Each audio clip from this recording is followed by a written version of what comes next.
KW Continente presenta los análisis y comentarios del ingeniero José Isabel Blandón y Fernando Correa. Muy buenos días, Panamá. Hoy es lunes 31 de mayo. Es el día del no fumar. Un día en el que, amanecemos. ¿Qué es realmente lo que va a pasar con el Teatro Balboa? Es lo que muchos nos estamos preguntando. Esto también en un día en el que se sabe del aporte de Panama Ports de 150 millones de dólares en una especie de dividendos extraordinarios. Así que mañana se sabrá mucho más sobre este contrato por parte de la Autoridad Marítima de Panamá. Un día también en el que desde ayer a las 2 de la tarde se reabrió la vía interamericana a la altura de Arraiján. Pues parece que el MOB trabajó a marchas forzadas. Un día en el que Keiko Fujimori parece estar por primera vez por encima, muy pocos puntos por encima de Pedro Castillo en las elecciones peruanas que serán este próximo domingo. Un día también en el que Argentina desiste la celebración de la Copa América. Está sin sede ahora mismo. Colombia había renunciado la semana pasada. En el fútbol hay muchas noticias. El Plaza Amador es el campeón del fútbol nacional. El Chelsea, pues, aguantó el tipo y ganó en un aburridísimo juego la final de la Champions el pasado sábado. Así que y el México, como pudieron ver anoche, aquí en Next, Cruz Azul es el nuevo campeón de la Liga Azteca. Un día también en el que China anuncia que los matrimonios podrán tener hasta 3 hijos. Don José. Buenos días, Fernando. Buenos días. Buenos días a toda nuestra audiencia que nos sigue en KW Continente Radio y en Canal 21 Next TV. Muchas cosas que contarle, Fernando, en este último día del mes. Lo primero, hoy es el día de no fumar en el mundo. Quiero felicitar a las autoridades de salud, de aduana, de la Dirección General de Ingresos, que hacen, a la Policía Nacional, que hace un trabajo inmenso en capturar tabaco de contrabando, cobrar, mirar todo esto. Panamá ocupa el primer lugar en el continente nuestro en el nivel de gente que no fuma, o los fumadores en Panamá son menos que en el resto del continente y uno de los más altos del mundo. Eso significa un avance importante de la República de Panamá en la lucha contra ese flagelo del tabaquismo que produce más de 2.000 muertos, tiene un costo para el país de más de 120 millones de dólares asociado a la enfermedad de tabaco y definitivamente quiero felicitar al gobierno del presidente Cortizo, a todas las autoridades de salud en esta lucha incansable contra el tabaco, en cualquiera de sus formas. De sus formas, exacto. Y particularmente felicitar a todo el pueblo panameño y exhortarlo a no caer víctima de toda esta campaña que hay por ahí, de que autoridades, qué sé yo, que dicen que el tabaco calentado, etcétera. No le pare bolas. Porque ayer yo anduve por el casco y fui a un restaurante, que saludos a Carlos, que fue quien nos ve todas las mañanas y fue quien me estacionó el carro. Y cada vez veo más personas con los cigarrillos electrónicos en los lugares. Claro, porque ¿qué? La propaganda está dirigida a eso. No, pero es decir, tranquilamente lo cogen y lo ves con la mano. Porque la industria apuesta a la sustitución del tabaco regular por este tabaco, alegando que hay evidencia científica. En realidad lo que dice lo que los estudios indican es que la nicotina, tanto del tabaco normal como del tabaco calentado, es mortal. Es como si usted dijera, ¿usted prefiere que lo maten con una bala de una pistola 45 en el corazón o con una granada? Una granada. Bueno, va a morir de todas maneras, pero va a morir. Bien, a eso le hablamos después. Los exhortamos a que no fume nada. Cuide su salud, sobre todo en COVID. Bien. Quiero, en primer lugar, Fernando, en el plano internacional, enviarle un saludo a ese ciclista colombiano, Egan Bernal, que ayer se levantó con la copa del Giro de Italia. Un muchacho jovencito, ¿no? Y se ve en su cara humilde, un tremendo atleta. Ahí está, Cochise era uno de los... Sí. Ahí está el nuevo Indurain. Y qué emoción en Colombia por el triunfo de este muchacho y nuestra. ¿No? Nuestras felicitaciones a este deportista latinoamericano que nos representó allá dignamente. en el Giro de Italia. Las tres grandes. También le quiero señalar, Fernando, para que usted vea cómo va el desarrollo tecnológico. La República Popular de China lanzó su cohete y su equipo para que embonara la nave con la subestación espacial que se encuentra ya en proceso de desarrollo, y el embone fue perfecto. Perfecto. Sí. Perfecto. Creo que es un triunfo de la ciencia en China y un avance importante en la tecnología del mundo en esta guerra del espacio. Esta estación china, que es completamente de la República Popular China, estará operativa allá por el año 2022. 22. Que creo que es un gran avance de lo que está ocurriendo. Antes de entrar a todos los temas políticos, Fernando, si nos ayuda, vamos a mirar lo que está ocurriendo en el COVID a nivel mundial, porque noto que en Panamá la gente está dando, hay la impresión de que ya todo se acabó. Bueno, lo del sábado, de la celebración la llegada del Plaza Amador fue un poco muestra de lo que estamos diciendo. Y hay que tener mucho cuidado. La excesiva confianza que la gente Déjeme tiene. decirle algunas cosas generales. En Vietnam se acaba de detectar por las autoridades de salud de Vietnam una nueva variante, que es una especie de fusión del virus de la India con el británico, que tiene un mayor nivel de reproducción y está bajo estudio. Y esto es una noticia preocupante, porque además ayer Maduro dejó entrever, no lo dijo con claridad Maduro, el señor presidente de Venezuela, que el virus de la India ya estaba en la frontera y estaba dentro de Venezuela. Ojo con esto, ¿ah? Sí. Bien. Además de eso, Japón sigue siendo una área de infectación, está prorrogado el estado de emergencia en Tokio y en 9 circunscripciones cercanas a esa área, y la presión por los Juegos sigue. Claro, el Comité Olímpico, aquí estamos hablando de miles de millones, pero también estamos hablando de la vida o muerte. ¿Cuánto ¿Qué va a cuesta pasar? una vida humana? Esto está en desarrollo, pero depende de las autoridades también del Comité Olímpico Internacional, que tiene su propia jerarquía mundial. Sí. Bueno, 171.335.432 es el número total de casos en el mundo, de los cuales 30.243.527 están activos. Ha habido 3.573.033 fallecidos en el mundo. Y en nuestra América, bueno, empecemos por nuestros vecinos. Costa Rica, pues amanece hoy con 68.121 casos activos. Y Colombia con 141.036 casos activos. Colombia ya pues, ha lamentado el fallecimiento de 88.282 casos.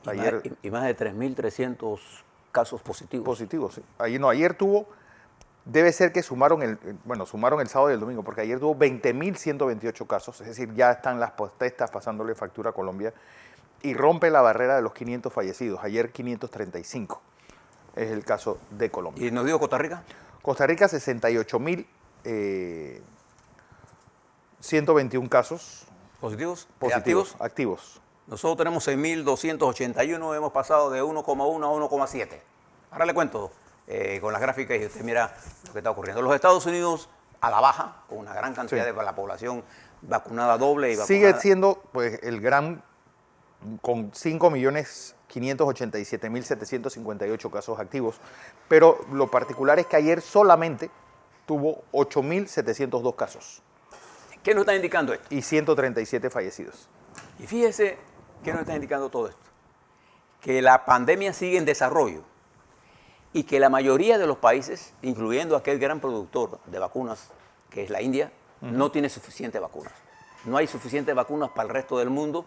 Hay unos 10 países que sí tienen avances en su vacunación, entre ellos los Estados Unidos, que ha hecho un gran esfuerzo en su vacunación, pero el resto del mundo. Bueno, en la India hay que añadir que tiene 2.037.323 casos activos, es decir, ha reducido la cantidad de casos activos en casi 1 millón.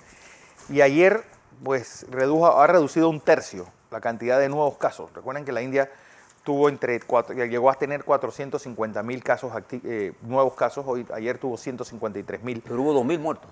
3.128. 3.100. Bueno, fíjese porque cómo está eso. Y en nuestra región, nuestros dos países limítrofes, Colombia y Costa Rica, con un alto nivel de casos positivos, nosotros hemos dado un nivel de apoyo solidario en la medida de nuestras posibilidades a Costa Rica.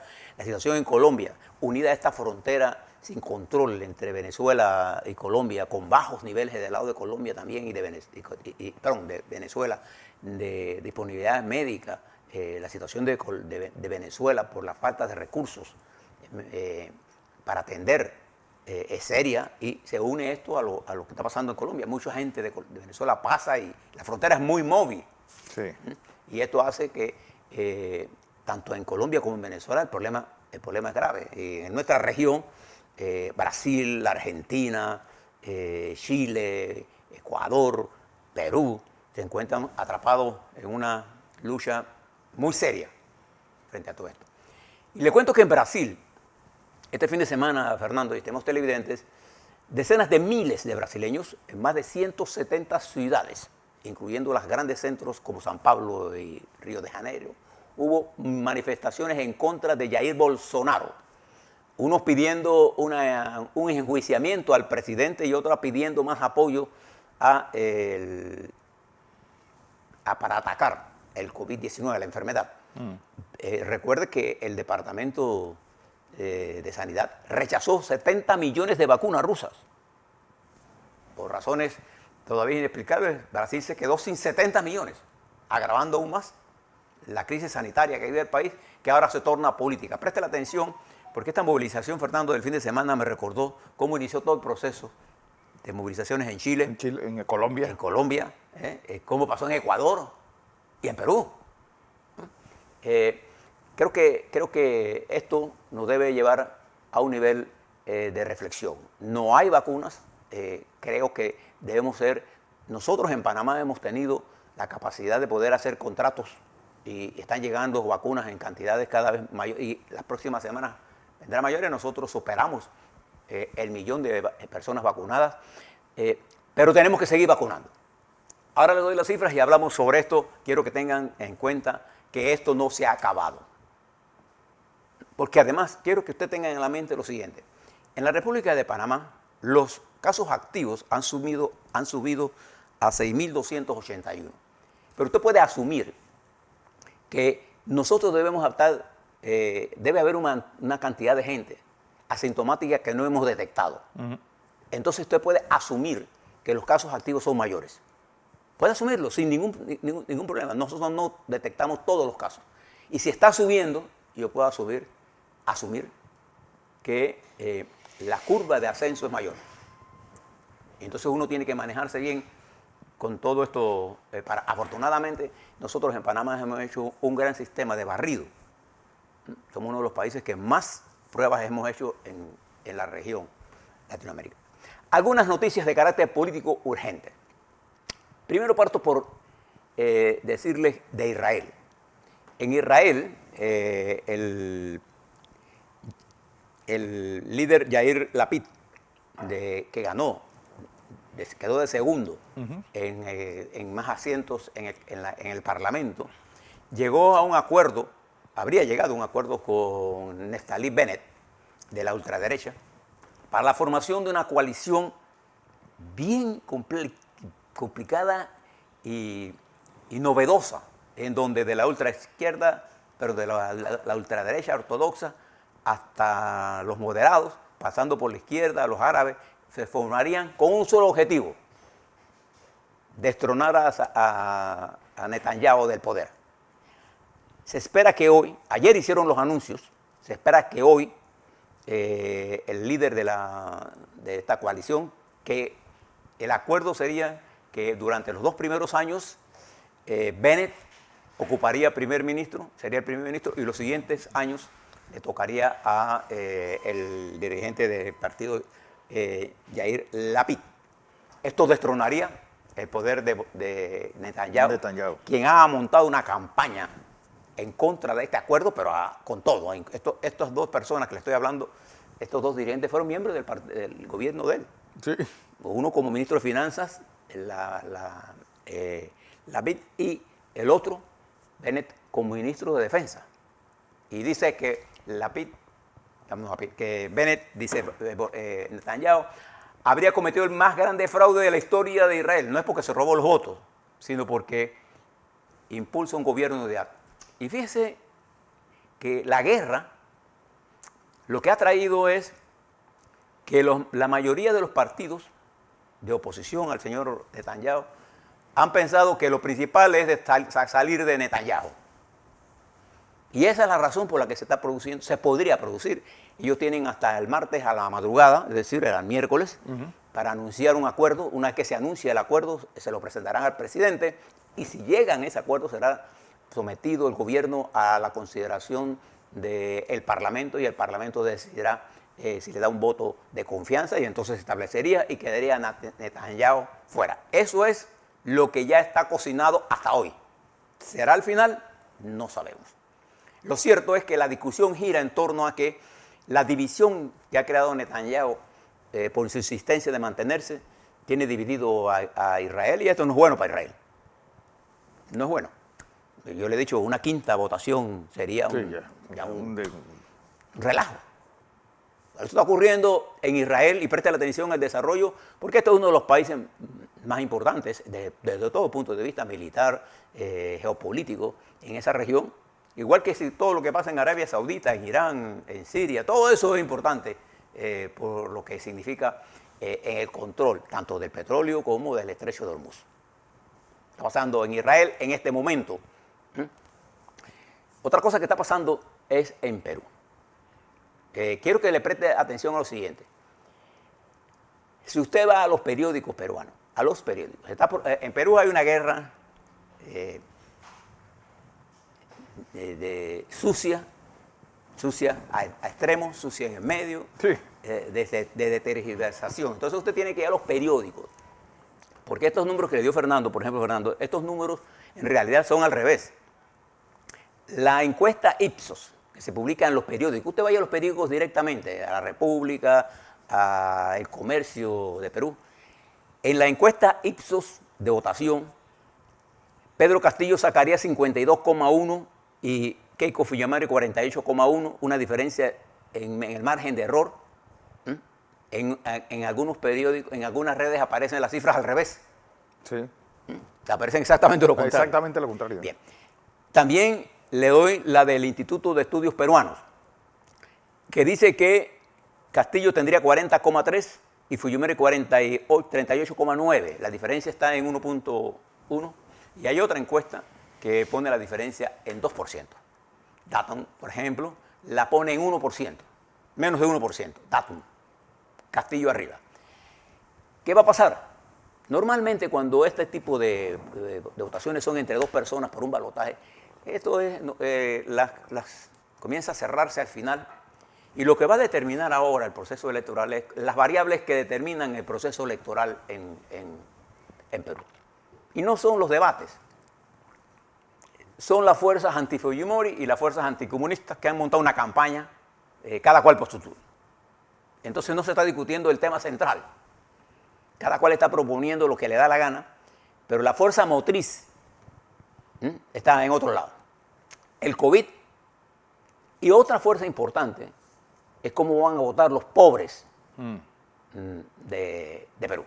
Si van a hacerle más caso a la campaña anticomunista que a su estado de... Entonces, Perú... Y también cómo vota geográficamente los tres Perú. Es decir, el Perú andino, el Perú de la selva y el Perú de Fujimori es el Perú de Lima metropolitana, entendiendo Lima no solamente por Lima, sino todo lo que es el área metropolitana. Toda la costa. Allí Fujimori es fuerte, Keiko. En el Perú rural, en los otros Perú, allí Castillo es fuerte. ¿Qué va a pasar? Ya lo contaremos. Estamos a 6 meses, perdón, el domingo son las elecciones. Ese domingo. Estamos a 6 días del proceso electoral. Igual que habrá elecciones parciales, intermedias, mejor dicho, en México, el domingo. Habrá 2 elecciones a la que tendremos que darle cobertura. Nosotros le estaremos informando el lunes. Y como yo le había contado, la reacción del presidente López Obrador a la publicación de The Economist fue virulenta. Igual que la de su canciller, negándola, pero la publicación salió. Y ya hay mucha más información, la portada es terrible. El nuevo Mesías, el Mesías. El falso Mesías. Falso Mesías. El falso Mesías. Con un análisis y con una cosa que me llama la atención, invitando a los mexicanos A no votar por Morena. a votar contra Morena. Pero todas las encuestas que tenemos nosotros indican que se podría producir un triunfo importante del partido del presidente en la mayoría de en la Cámara y en los gobernadores. Todo parece indicar, porque la oposición no ha tenido la capacidad Es un frente unido. de mantenerse exactamente, montar un frente ante la situación que hay. Esto está ocurriendo en México, habrá 2 elecciones seguidas ahí mismo, en el mismo día. La situación en Colombia, un país que nos debe interesar por muchas razones. Primero, por nuestra relación histórica con ellos. Segundo, porque económicamente Colombia es importante para la República de Panamá. Y tercero, porque la situación de Colombia en materia social agrava nuestra situación. De Colombia están entrando a Panamá todos los días de Dios personas ilegales, no necesariamente colombianos, pero de diferentes nacionalidades. Y eso nos pone a nosotros presión en esa frontera sobre el virus y cualquier variante. Esa es una cosa que deben prestarle. Y segundo, porque Colombia, a nosotros nos interesa una Colombia en paz. Y de manera que la política exterior panameña siempre ha estado dirigida a cooperar con Colombia en la lucha por la paz, no a ser parte del conflicto. Que nosotros lo probamos en carne propia. Claro. Es decir, nosotros el conflicto colombiano, recuerden que llegó un momento en que era aquí en Panamá que estaban peleando. La guerra de los 1000 días. La guerra de los 1000 días. En Colombia hay un acuerdo que se estableció la semana pasada y que el presidente Duque no lo ha firmado, que es el acuerdo, el preacuerdo para negociar. Y como eso no ha dado, entre el día viernes 28, el sábado y el domingo se han producido violentas manifestaciones, muchos muertos, muchos heridos de ambas partes, que pone a Colombia en una especie de pre-guerra civil.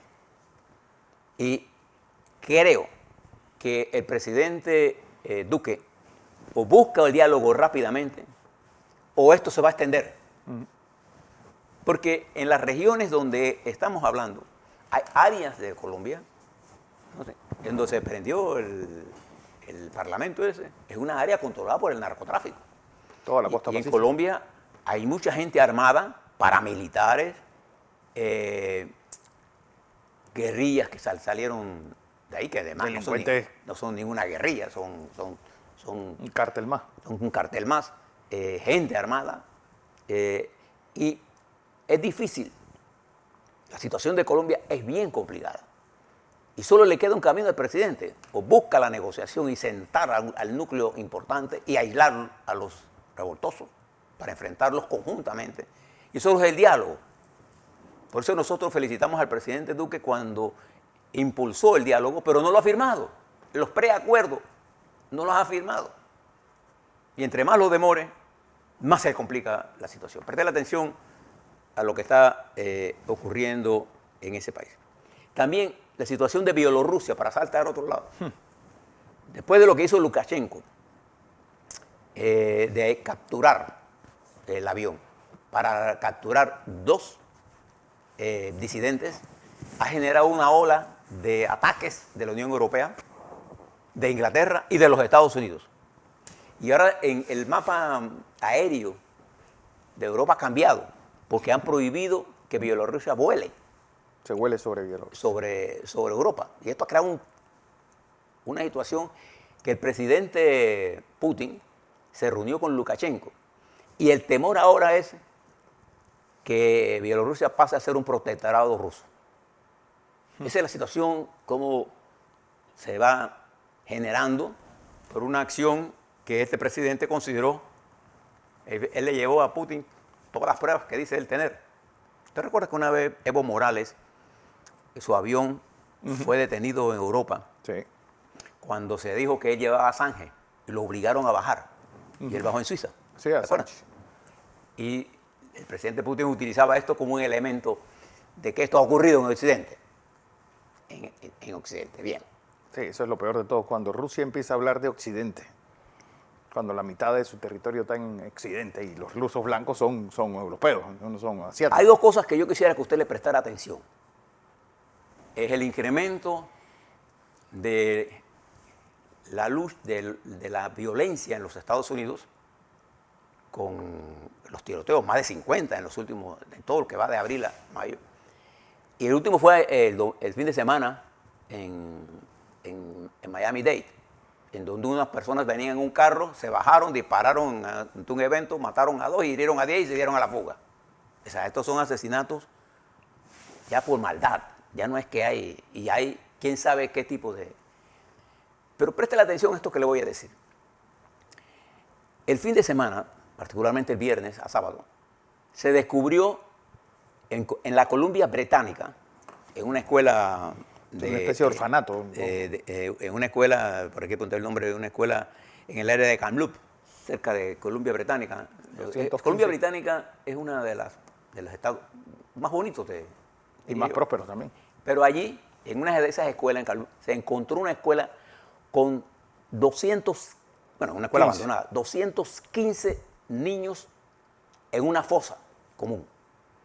Esto generó un nivel de repudio, pero también desnudó el nivel de racismo, porque estas eran escuelas dirigidas a acoger a los niños, sacarlos de las aldeas indígenas y reeducarlos. Era un crimen cultural lo que estaban realizando. Y nadie reportó estos 215 niños desde la edad de 3 años hasta 14. Por esa escuela hubo un momento, esa era una escuela que manejaban católicos. Nadie sabe, nadie reportó este crimen horrendo, pero puso de manifiesto el brutal sistema colonial de racismo que Canadá tenía con los indios de esa área. ¿Por qué le traigo esto? Porque en el país fronterizo con Canadá, y esto no es una historia que pasó, en Canadá hay un racismo contra la población indígena de ese país. Siempre lo ha habido. Siempre. Y en los Estados Unidos se está generando una ola de racismo contra negros, contra asiáticos, y ahora una ola nueva de antisemitismo que está recorriendo Estados Unidos y se está pasando a otros países.